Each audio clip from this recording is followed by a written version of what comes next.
You ever see $1 million clubhouse float down the street like a paper boat because somebody followed the rules a little too literally? Yeah, that actually happened right in my living room with Celeste Harrington, the HOA president, screaming at me in her mud-soaked heels. You did this on purpose, and let me tell you, she was absolutely right. Because sometimes the only way to teach a bully a lesson is to hand them the rope and let them tie their own knot. Let's back up a sec. 6 months before that soggy showdown, I made what most folks would call the dumbest mistake of my life. I bought the one sliver of North Carolina hillside that stood between Celeste and her $20 million fantasy. The name's Decker Ashworth, and up until about 18 months ago, I was a senior hydrologist for the EPA, 15 years buried in water tables, contamination reports, and watching good science die in some bureaucrat's inbox. I thought blowing the whistle on an industrial runoff cover-up would make me the good guy. Instead, I ended up blacklisted, harassed, forced out of my job at 38 left with a settlement just big enough to disappear. So I did. I found a cheap 12-acre patch of rocky wooded nothing about 40 minutes outside Charlotte. Real estate called it scenic potential. Locals called it Ashford Slope, named after some old guy who owned it for 40 years and never built a thing. The agent, Brianna Jumpy, eager to close before I could second guess, practically begged me to take it. I signed the deed, wrote a check for $87,000, and started dreaming of privacy, peace, and maybe a shot at redemption. The first surprise. 3 weeks in, after hiring Tobias Montenegro, a grizzled local with hands like boulders, to clear a building pad, he calls me over. His bulldozers dug down to dark, wet stone and up through the cracks, crystal clear waters, bubbling cold, clean better than anything from a tap. My EPA brain kicked in fast. Limestone bedrock, steady flow, not just a puddle, this was a spring, maybe thousands of gallons a day. Tobias shrugs. Been weeping water since I was a kid. So what do you do with a spring? I did what the rule book said, had the water tested, came back cleaner than bottled, redesigned my plans, and built a retention pond that let the spring feed its way down the slope right where nature wanted. For 3 months, I was living my hermit dream. Solar panels, wood stove hot showers from water older than this country. From my porch, I'd look down and see the McMansion lawns and swimming pools of Pinnacle Ridge Estates suburbia in a sea of forest with Celeste Harrington sitting at the top of their little empire. I thought we'd stay in our own worlds. Boy, was I wrong. Trouble rolled up one Tuesday morning in a Tesla Model X suspension groaning on my dirt road. Out steps Celeste, polished silver-haired suit, pressed heels sharp enough to dig a grave, iPad in hand. Mr. Ashworth, I'm Celeste Harrington, president of Pinnacle Ridge HOA. We have concerns about upstream water management. She flashed that practiced smile, the kind that promises honey right before the knife. I told her as polite as I could, "Ma'am, I'm not part of your HOA and my property isn't in your subdivision." That didn't matter. Watershed management affects the whole area, she says, like she's the queen of hydrology. Then she hands me a stack of documents, official looking, full of big words, basically demanding I submit my spring system to her oversight. The catch, it's all smoke and mirrors. HOAs don't have that kind of legal muscle, and her paperwork was written by someone who thought hydrology was just a fancy way to say puddle. Red flags everywhere, terms used, wrong references to details she should only know if she'd been snooping around my property. After she left, I started digging. Turns out Celeste was no ordinary HOA president. She'd just been elected was a luxury real estate shark, and get this, managing partner at Clearwater Development, LLC. I found a pattern. Her company was quietly snapping up land all around the watershed, especially anything feeding into my spring. The method hit owners with fines, push them into compliance hell, then buy them out cheap. Her fancy HOA meeting that week sealed it for me. Multimedia presentation, laser pointer maps of my property. Big speech about resource optimization and partnerships with upstream owners.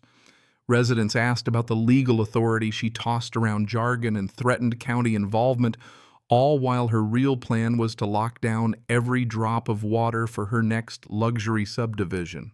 I saw her in the parking lot whispering with certain residents swapping business cards. It was a land grab wrapped in environmental stewardship. And I was standing right in the middle of her jackpot. That's when I decided if Celeste wanted a fight, I'd fight her with the best weapon I had: knowledge and ironclad paperwork. I dug through deeds, tracked water rights all the way back to 1896. Turns out my spring was federally protected with water rights granted in perpetuity. Not only that, but any attempt to monkey with its flow would pull in the EPA, not just the county. With my environmental attorney, Samantha, who's got the tenacity of a pit bull and the experience to match, I laid it out for Celeste in writing. I dumped every piece of compliance and water testing she demanded on her desk, copied the county and the EPA, and explained in legalese so clear a kid could read it that any interference would trigger a federal case. Celeste's next move. She fined me $2,000 for unauthorized water retention. Never mind that she had zero authority. She mailed a deadline 10 days to remediate the hazard or face further enforcement. Samantha just laughed, said Celeste had racked up more felonies than she could count. Fraud, impersonating an official conspiracy. But instead of running to the feds, we decided to wait, let her dig deeper. The next week was a circus, fake inspectors, health department visits, social media campaigns, even guys with cameras and surveying equipment parked outside my place. This wasn't just a nosy neighbor. It was a campaign Celeste was desperate to take control before her development crashed. My own digging uncovered the true stakes. Her parent company, Meridian Resource Partners, had a $47 million luxury project, Springwater's estate, entirely dependent on my spring. No water, no sales, no payday. Then she made her fatal mistake. I got an emergency order supposedly from the county demanding I drain my retention system immediately due to flood risk. Only problem, there's no Deputy Environmental Director Harrison Vale. Total forgery. The real county director was livid. Samantha was ecstatic Celeste had just committed a felony in writing. And that's when the universe decided to help me out. A monster storm was rolling in. If I followed Celeste's fraudulent order and released all the spring and rainwater downhill, it would blast right through Pinnacle Ridge. I documented everything, notified the county, and prepped cameras, malicious compliance at its finest. The morning of the storm, Celeste showed up in a hard hat, safety vest, and a truck loaded with pumps backed by a sheriff's deputy and a couple of workmen. She tried her best bureaucratic impression. The deputy looked confused. The paperwork looked wrong. I handed over the real docs, then told them all loud enough for every camera to hear that I'd be complying immediately with her written directive. Her face went pale. Wait, maybe we should reconsider. Too late. The county inspector arrived, saw through the scam, and started documenting. I dismantled my retention barriers exactly as ordered, and by nightfall, rain was pounding the hills. By morning, Pinnacle Ridge was a disaster zone clubhouse under 3 feet of muddy water, gardens, wrecked foundations, cracked 7 homes, flooded access road, washed out millions in damage. Emergency crews arrived, and I showed them every piece of paper, every camera angle. Captain Mitchell, the incident commander, asked if I'd acted against my professional judgment. I told her the truth. I'd followed the order under legal threat, and the flood was the obvious, predictable result. Celeste lost it, blamed me, called me a terrorist, said I'd weaponized my knowledge. But the documentation showed everything: her signature, her demands, the timeline. By Sunday, the FBI and EPA showed up. Within days, Celeste was arrested: fraud, conspiracy, impersonation, destruction of property, the works.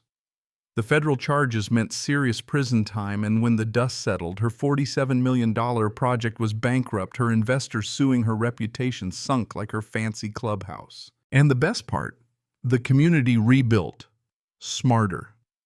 They ditched Celeste, elected a new board, built a real flood system, and actually asked me to consult on water management.